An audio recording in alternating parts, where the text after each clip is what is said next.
Ya, Assalamualaikum warahmatullahi wabarakatuh. Perkenalkan, nama saya Putri Suryani dengan NIM 415191200075,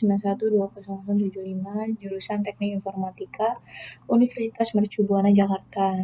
Pada kesempatan kali ini, saya akan menjelaskan mengenai resume saya yang dibuat menjadi mind map, yaitu mengenai data link layer.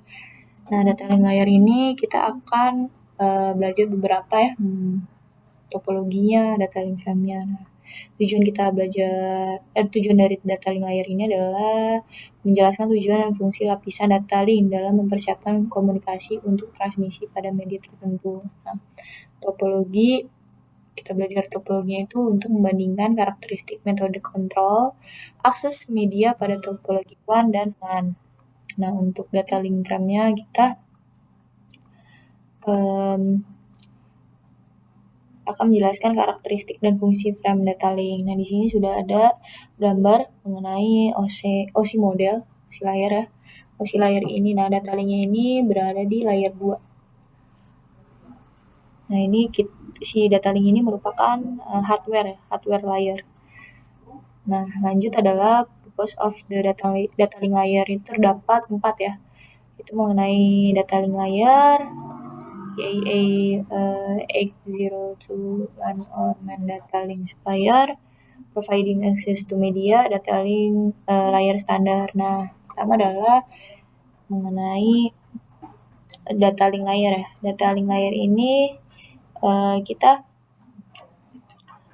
ini merupakan lapisan kedua dari model OSI yang dapat melakukan konversi frame-frame ya, jaringan yang berisi data yang mendeteksi kesalahan dan pentransmisian ulang terhadap frame yang gagal. Nah, MAC address juga diimplementasikan di dalam lapisan ini. Nah, ada MAC address nih di data link layer ini. Nah, selain itu beberapa perangkat seperti network interface card atau NIC, switch layer 2 serta bridge jaringan. Nah, ini berada di data link layer ini. Switch 2 ya, switch itu merupakan di data link layer ini. Nah, data link layer ini kita menentukan bit-bit data dikelompokkan menjadi format yang disebut sebagai frame. Nah, nanti ada koreksi kesalahan ya, ada flow control, pengalamatan perangkat keras, ya kan, MAC address-nya ya, dan untuk bagaimana perangkat-perangkat jaringan seperti hub, bridge, repeater, switch layer 2 itu perangkat-perangkat hardware, perangkat-perangkat fisik ya, perangkat-perangkat fisik, logical link control, LIC, lapisan media access control atau MAC. Nah, di sini sudah ada gambarnya data link layer ini kan ada di layer 2. Nah, lanjut adalah mengenai A02 LAN or main data link supplier. Nah, ini lapisan LIC ini ngambil data protokol jaringan ya, yang biasanya berupa paket IP4 atau IP6 dan menambah informasi kontrol lapisan untuk membantu mengirimkan paket ke node tujuan. Nah, biasanya itu kan ada LLC dan MAC ya. Nah, si LLC ini yang tadi saya bilang yaitu mengambil data protokol jaringan. Nah, kalau misalnya MAC atau mengontrol NIC dan perangkat keras lain yang bertanggung jawab untuk mengirim dan menerima data pada media LAN dan MAN berkabel atau non-kabel. Nah, biasanya kalau misalnya di switch ini atau di layer 2 ini kita bisa ngecek MAC ya. Nah, yang seperti sudah dijelaskan untuk mengontrol NIC atau perangkat kerasnya nih. MAC apa saja sih yang sudah terregis atau sudah terdaftar nih di layer 2 ini gitu. Nah, pembatasan frame atau proses frame itu menyediakan pembatasan penting ya untuk mengidentifikasi nih bidang dan dalam frame. Nah, bit pembatas ini menyediakan sinkronisasi antara node pengirim dan penerima. Nah, ada pengalamatan yaitu menyediakan pengalamatan sumber dan tujuan mengangkut frame layer 2 antara perangkat pada media bersama yang sama ya. Terus ada deteksi kesalahan. Nah, ini termasuk trailer yang digunakan untuk mendeteksi kesalahan transmisi nih biasanya. Biasanya kita bisa juga ngecek ini untuk ada kesalahan nggak sih di transmisinya ini. Sublapisan MAC ini juga menyediakan kontrol akses media, mungkin banyak perangkat untuk berkomunikasi nih di sini. Lalu media bersama atau enggak setengah duplex ya, half duplex. komunikasi duplex penuh tidak memerlukan kontrol akses. Nah, di sini sih sudah ada gambarnya, kita bisa zoom. Di sini sudah ada pembagiannya.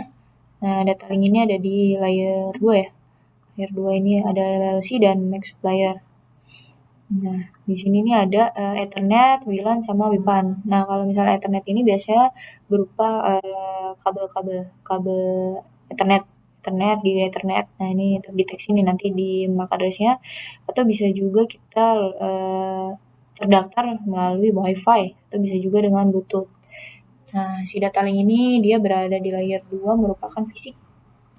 Nah, selanjutnya adalah dia providing access to media. Nah, biasanya nih router nih pada gambar ini memiliki antarmuka nih antara Ethernet nih. Nah, Ethernet ini untuk terhubung ke LAN. Nah, biasanya di LAN ini ada Ethernet ya. Untuk terhubung ke WAN juga dia. Saat router memproses frame nih, router akan menggunakan lapisan layanan data link nih biasa. Router perlu nih data link dari router ke switch, bisa mungkin ke Ethernet atau komputer-komputer. Nah, untuk menerima frame dari satu media mendekapulasi ulang ke layer 3. Nah, biasanya kalau misalnya tidak sesuai dia akan mendekapulasi ulang ke layer 3-nya, layer 3 PDU. Mengenkapsulasi ulang PDU ke dalam frame baru. Nah, biasanya akan dibuatkan frame baru dan menempatkan frame pada media tautan jaringan berikutnya. Nah, next. Nah, ini dari paketnya ini adalah ya, karena Ethernet dilanjut dengan WAN ya. Dia bisa dengan Ethernet atau dengan si WAN ini yang sudah dijelaskan. Nah, ada data link layer standar. Nah, data link layer standar ini merupakan organisasi teknik yang menentukan standar terbuka dan protokol yang berlaku untuk lapisan akses jaringan, yaitu lapisan fisik atau data link OSI data link layer ini. Nah, meliputi ada EAA, ya, EAA, ada ITU, ada ISO, dan ada ANC. Nah, 3 ini. Nah, ini merupakan ada 4 organisasi untuk mengorganisasikan mengenai OSI layer ini. Nah, biasanya protokol lapisan data link ini umumnya nggak ditentukan oleh request ya. RFC tidak seperti protokol lapisan atas dari rangkaian TCP or IP.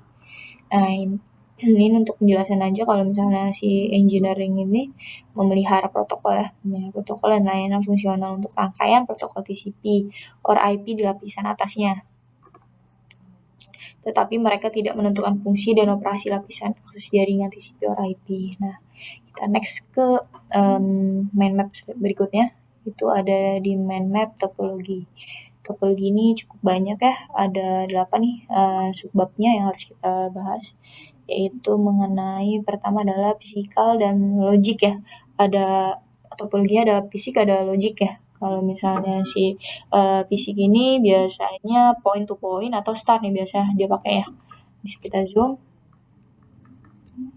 Nah, ini biasanya fisik. Nah, kalau misalnya logik ini biasanya dia hanya mengidentifikasi aja nih koneksi virtual ya. Namanya juga logik ya, antar muka perangkat dan skema pengalamatan IP di layer 3. Nah, biasanya kalau misalnya di fisiknya itu kita perlu ke layer 2 yang ke switch atau ke hub atau ke lainnya. Kalau misalnya di logiknya itu kita ada bermain di layer 3-nya aja. Nah, seperti di sini udah kelihatan ya. Di sini ada dia di networking aja, ini perlu ke fisikalnya. Nah, next ke one topology. Nah, one topology ini ada 3 ya. Ada 3 point to point. Nah, point to point antara node dan node, hub and spoke. Nah, hub and spoke nih. Jadi hub and spoke itu pusat ini saling dia tuh saling berhubungan ya ke titik-titik cabang lainnya. Nah, biasanya kalau misalnya si cabang-cabang ini tuh nggak bisa bertukar data nih biasanya. dia harus ke pusat dulu baru bisa mengakses ke cabang lainnya. Tapi kalau misalnya si mesh itu mengharuskan setiap node ini saling terhubung ke setiap sistem lainnya nih biasanya kalau mesh. Nah, lanjut ke P2P ya, hubungan topologi. Yaitu biasanya kalau ya P2P ya, kita kenal ya node antar node biasanya. Menghubungkan dua node-nya. Biasanya P2P fisik ini secara langsung menghubungkan dua node yang sudah saya jelaskan. Lalu ini ada node 1, node 2 dan networknya dia saling berhubungan. Lalu seperti yang ditunjukkan pada gambar nih, dalam pengaturan ini dua titik node tidak harus berbagi media dengan host lain ya, nggak harus berbagi ini dia. Nah biasanya kalau misalnya protokol komunikasi serial ini P2P ya, node itu nggak harus membuat keputusan tentang apakah frame yang masuk ditunjukkan untuk node lain atau enggak. Protokol ini biasanya logis nih, bisa sangat sederhana. Biasanya yang paling sederhana nih P2P ya, point to point ini. Node menempatkan frame pada media di satu ujung dan diambil oleh media di ujung lainnya di rangkaian P2P ini. Ini frame-framenya. Next ke LAN topologi. Nah, LAN topologi ini dia ada star, lalu ada bus, ada ring ya di LAN topologi ini. Biasanya dalam LAN multi akses nih, atau perangkat akhir yaitu node saling berhubungan menggunakan topologi bintang nih biasanya, star ya. Biasanya perangkat akhir ini terhubung nih ke perangkat pusatnya. Nah, bintang yang diperpanjang perluas topologi ini dengan hubungan beberapa saklar Ethernet. Nah, topologi bintang dan perluasan mudah dipasang nih. Skala label nih, pokoknya dia berskala besar, dia support ya. Bisa nambah atau hapus perangkat akhir ya. Topologi bintang merupakan awal saling berhubungan perangkat akhir menggunakan hub Ethernet. Nah, ini ada yang sudah saya bilang ada bus, ada ring. Nah, lanjut adalah mengenai half and full duplex communication. Nah, kalau misalnya dari pengertiannya aja sudah kita tahu ya, half itu mengenai dia tuh bisa aja receive atau transmit aja. Atau bisa kedua perangkat itu nggak bisa ngirim atau nerima itu secara bersamaan ya. Bisa kalau misalnya dia receive itu bisa receive, kalau transmit ya transmit aja gitu. Nah, kalau misal full duplex ya full dia transmit dan receive itu bisa saling bersamaan. Bisa dilakukan secara bersamaan nih. Mengirim dan menerima secara bersamaan. Nah, next yaitu access control metode ya. Nah, access control metode ini ada mulai dari akses berbasis potensi nih, contention based access sama control access. Nah, kalau misalnya si akses berbasis kontensi ini, contention based access ini dia ada di multi access ya, jaringan multi access. Nah, berbagai semua node yang beroperasi dalam half duplex ini bersaing untuk menggunakan media, namun hanya satu perangkat nih yang dapat ngirim nih ya. Hanya satu perangkat aja nih yang bisa ngirim. Oleh karena itu terdapat proses nih jika satu perangkat ini melakukan transmit pada saat yang bersamaan nih, itu nggak bisa nih ya kan. Terdapat proses nih kalau misalnya dia lebih dari satu perangkat ya melakukan transmisi. Nah, ini ada carrier sense multiplex access with collision detection, use on legacy bus topology Ethernet LAN, atau carrier sense multiple access ya with consensus avoidance use wireless LAN. Nah, ada pakai Ethernet atau yang pakai LAN atau WLAN ya. Next yaitu access control. Akses kontrol ini dia juga ada di jaringan multi akses berbasis terkontrol. Setiap node memiliki waktu sendiri nih untuk menggunakan medianya. Nah, jenis data mesh ini jaringan lama ini tidak efisien nih biasanya. Ini nggak efisien ya. Harus nunggu giliran dulu nih. Dia harus nunggu giliran untuk akses media. Nah, contoh jaringannya itu ada legacy token ring atau ada legacy Arsenet. Nah, next adalah contention based access atau CSMA or CD. Nah, di sini ada terdapat ini ya kita akan zoom out dulu biar kita kelihatan. Nah, ada PC1 sense frame, Ethernet hub receive frame, ada Ethernet hub sense frame. Dia PC nge-send frame, mengirim frame-framenya, hubnya itu dia nerima frame, atau hubnya itu ngirim frame juga. Nah, ini ada wireless LAN, legacy bus topology, Ethernet LAN, nah Ethernet itu, atau legacy Ethernet LAN using a hub. Nah, bisa pakai hub juga di sini. Nah, PC1 ini memiliki bingkai Ethernet nih ya kan untuk ngirim ke PC3. PC3. Nah, PC1 NIC perlu menentukan apakah ada perangkat yang mentransmisikan pada medium. Jika nggak ada, jika tidak deteksi nih sinyal pembawa, kata lain tidak nerima transmit dari perangkat lain, itu nggak dianggap jaringan tersebut untuk nggak bisa nih dia ngirim nggak bisa ngirim frame. Nah, PC ini mengirim frame Ethernet ketika media tersedia. Itu ditunjukkan pada gambar-gambar ini ada 3. Nah, next adalah lalu jika memang perangkatnya hub Ethernet ya, yang hub Ethernet itu menerima atau mengirim frame ya. Hub Ethernet juga dikenal sebagai multiport reporter ya. Setiap bit yang diterima pada port masuk dibuat ulang nih sama hub ini nih untuk dikirim keluar lagi untuk port-port lainnya. Ibaratnya dia untuk dari satu port ya, dia bisa keluar banyak port. Seperti yang ditunjukkan pada gambar. Nah, itu yang gambarnya. Jika perangkat lain seperti PC2 ini ingin mengirim tapi saat ini menerima bingkai, itu harus menunggu sampai salurannya bersih dulu nih dia. Nah, semua perangkat yang terpasang ke hub akan menerima bingkai. Akan menerima frame, namun karena frame memiliki alamat tautan data tujuannya untuk PC3, nah biasanya hanya perangkat itu yang akan menerima dan menaik di seluruh frame-nya. Nah, next adalah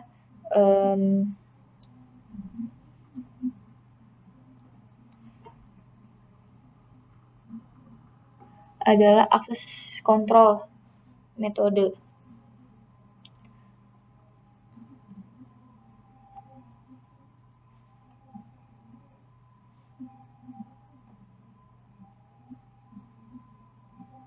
Nah, bentuk lain dari CSMA yang digunakan oleh IVL ini adalah WLAN carrier nih, dia multiple access. Nah, ini menggunakan metode yang mirip dengan CSMA atau SID untuk mendeteksi apakah medianya bersih atau enggak nih. Ya. Kita akan next ke ini data link frame fields, frame fields-nya, layer 2 addressing-nya sama LAN dan WAN frames ya. Next adalah kita akan frame-nya. Biasanya nih lapisan data link ini mempersiapkan data nih yang di-enkapsulasi ya. Biasanya paketnya IP4 atau IP6 untuk diangkat melintasi media lokal dengan mengenkapsulasi dengan header dan trailer untuk membuat bingkai. Nah, di sini ada contoh gambarnya yang tadi sama sih ya, point to point di ini frame-framenya yang saling berhubungan. Nah, ini di next adalah kita akan jelasin dulu lapisan data link ini. Protokol data link ini bertanggung jawab nih atas komunikasi NIC ke NIC dalam jaringan yang sama. Meskipun ada banyak protokol nih di lapisan data link ini, berbeda nih yang menjelaskan frame lapisan data link. Setiap jenis frame-nya itu memiliki 3 bagian dasar nih, dia ada 3, yaitu ada header, data, sama trailer ini. Nah, seperti yang ditunjukkan pada gambar. Dalam lingkungan yang agak sedikit rapuh ya, dia banyak kontrol nih untuk memastikan pengirimannya nih. Ya kan, bidang header dan trailer lebih besar karena lebih banyak informasi kontrol diperlukan. Itu next ke frame fields. Frame fields ini biasanya dia adalah framing pemecah ya, aliran menjadi pengelompokan yang biasanya diuraikan. Nah, informasi kontrol disisipkan nih biasanya di header atau di trailer ini sebagai nilai di bidang yang berbeda. Nah, format ini memberikan sinyal fisik nih, suatu struktur yang dikenali oleh node. Nah, node ya diterjemahkan ke dalam paket-paket di tempat tujuan. Nah, frame fields ini biasanya ditunjukkan, ini ada di gambar ya. Di gambar ini tidak semua protokol meletakkan semua bidang ini. Nah, standar untuk protokol data link ini formatnya adalah bingkai frame yang sebenarnya. Ya, ini di sini ada frame start and stop, indikator flex, dressing, tipe, kontrol sama data, terus ada error detection biasa untuk ngedetek errornya. Nah, ini ada headernya, ada trailernya. Nah, di sini di headernya ini ada frame start, dressing, tipe, semua kontrol. Nah, di paket data ini ada datanya. Paket data ada di buntutnya trailernya ini ada error. Nah, biasanya error detection mendeteksi error atau frame stop nih. Kalau misalnya emang errornya udah dideteksi dia akan stop frame-nya. Next yaitu layer 2 address. Layer 2 address ini bisa digunakan menyediakan pengalamatan yang digunakan ya untuk biasanya frame-nya ngelintasin media lokal nih bersama ya. Alamat perangkat di lapisan ini disebut dengan alamat fisik ya. Nah, pengalamatan lapisan data link ini terdapat di header frame. Nah, dan menentukan tujuan frame-nya pada jaringan lokal. Nah, ini biasa di awal frame nih. Sehingga NIC dapat dengan cepat nih menentukan apakah cocok enggak sih dengan layer 2-nya itu sendiri sebelum menerima sisi frame itu. Nah, header frame ini mungkin juga berisi alamat sumber frame-nya. Di sini ada gambarnya. Nah, kan dia ada layer 2. Layer 2 PC-nya, ada layer 2-nya itu NIC-nya. Nah, di layer 3-nya itu search IP-nya, destination IP-nya. Nah, seperti ini juga NIC. Nah, gambar ini tuh menggambarkan fungsi alamat layer 2 nih dan layer 3 saat paket IP bergerak nih dari host to host, router ke router atau router ke host nih di setiap titik sepanjang jalan paket IP ini dienkapsulasi dalam frame data link baru ya. Setiap frame data link ini berisi alamat link nih, data sumber dari NIC pengirim frame dan alamat link dan tujuan dari NIC yang menerima frame tersebut. Nah, ini adalah LAN and WAN frame. Nah, ini kita akan menjelaskan mengenai gambarnya. Nah, di sini ada pertama yaitu dari PC atau laptop nih. Nah, dia berkomunikasi nih dengan protokol WLAN. Nah, ini dirancang untuk jaringan multi akses. Nah, WAN secara tradisional menggunakan jenis protokol lain untuk berbagai jenis protokol point to point, hub and spoke, full mesh, atau protokol WAN secara umum ya. Ada P2P, ada HDLC, frame relay, mode transport asinkron, ATM. Nah, protokol layer 2 ini sekarang sedang diganti di WAN oleh Ethernet ya. Terus dalam jaringan TCP or IP, semua protokol OSI layer 2 ini bekerja dengan IP pada OSI layer 3. Nah, pokoknya setting all IP itu di layer 3 di router ya. Namun protokol layer 2 yang digunakan bergantung pada topologi logis atau media fisiknya. Yang sudah saya bilang layer 2 itu di fisik. Nah, LAN biasanya menggunakan topologi bandwidth tinggi nih yang mendukung sejumlah besar host. Area geografis LAN itu relatif kecil ya. Biasanya kalau misalnya teknologi bandwidth-nya besar nih biasanya hemat sih untuk WAN ini. Area geografisnya luas ya, kota soalnya untuk beberapa kota. Nah, biaya sambungan fisiknya jarak jauh ini lebih murah. Nah, di sini ada alur-alurnya itu mulai dari wirelessnya nih dari laptop pakai wireless mungkin lanjut ke VPP frame-nya dikirim antar switch atau router dari VPP ini HDLC yang sudah saya jelaskan tadi yaitu next ke frame relay baru ke Ethernet dari switch ini ke PC lainnya itu melalui Ethernet juga. Nah, sekian dari penjelasan dari saya, kurang lebihnya mohon maaf. Bila taufiq wal hidayah. Wassalamualaikum warahmatullahi wabarakatuh.